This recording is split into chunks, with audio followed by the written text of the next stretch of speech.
I always loved comics, especially superhero comics, like a lot of people. I grew up reading Superman, Batman, Captain America, all that good stuff. But my absolute favorite was Spider-Man. It was no surprise that I grew up to work at the comic book store, but that's not important. You want to know the story. Well, one day after work, I stopped off at this little rundown toy store. The guy that ran the place looked to be nonchalantly, almost as if I wasn't there. I looked around and there were a few nice collectibles on shelves, but what really caught my eye was a strange action figure. It was a Spider-Man action figure, but unlike anyone I'd ever seen, it was all red. Its webbing patterns were disorganized, the spider was crooked and looked like a real spider. Also, the lenses appeared to be broken. They were small, painted in cracks in the mask lenses. That unnerved me a bit, but I still thought it was cool.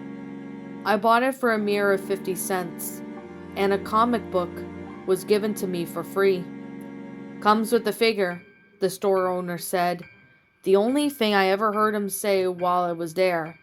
I left and I brought it home to my apartment. I set the toy on the shelf with the rest of my personal collection. Yes, I'm a nerd, get over with it. You're still here for the story, right? Anyways, I took a look at the comic out of the bag and actually looked at it. It looked creepy, to say the least. It looked like a homage to Amazing Fantasy issue 15, Spider-Man's first appearance. The title read, The Forgotten Spider-Man issue 0. It looked like the action figure, but the person who was holding it looked limp. His head was on an unnatural angle.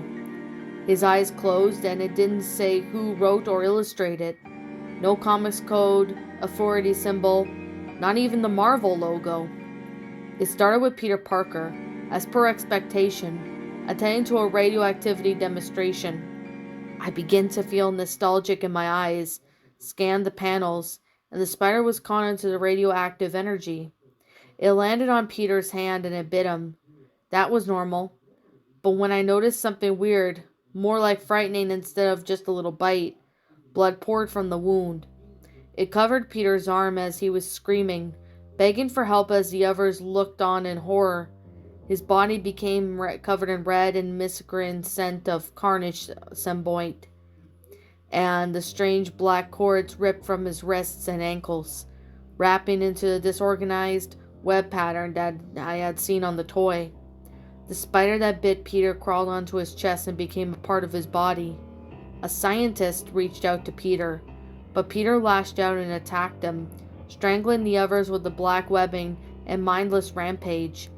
Suddenly I forgot that I was the 25-year-old man, and I liked the frightened child. It whispered, Spider-Man? I continued reading Spider-Man, if I could call him that, started brutally murdering people. The blood on the page was a deep shade of red.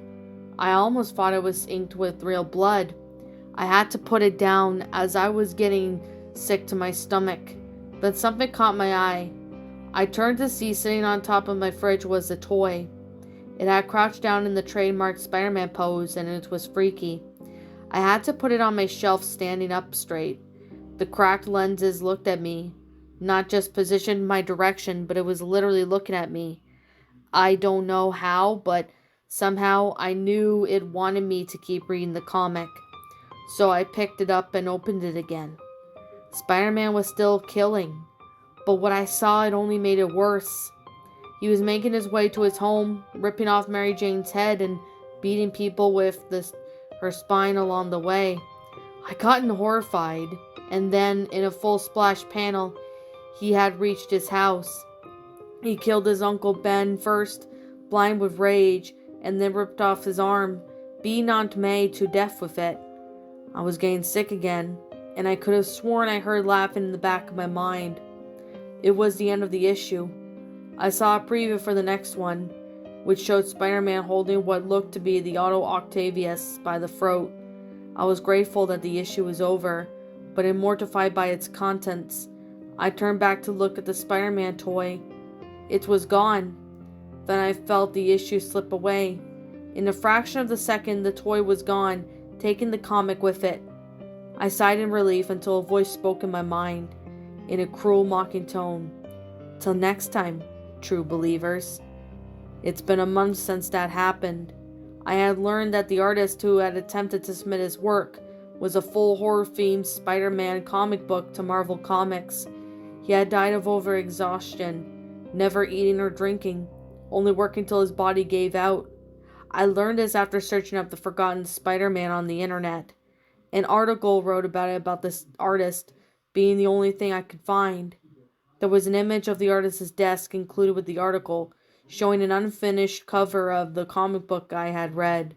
I was still traumatized by the events of that day, but I couldn't help but feeling bad for this artist, and all he wanted was someone to appreciate his work. Now I suppose that I'm that person, because I got this in my mail today, sent in an envelope with no return address.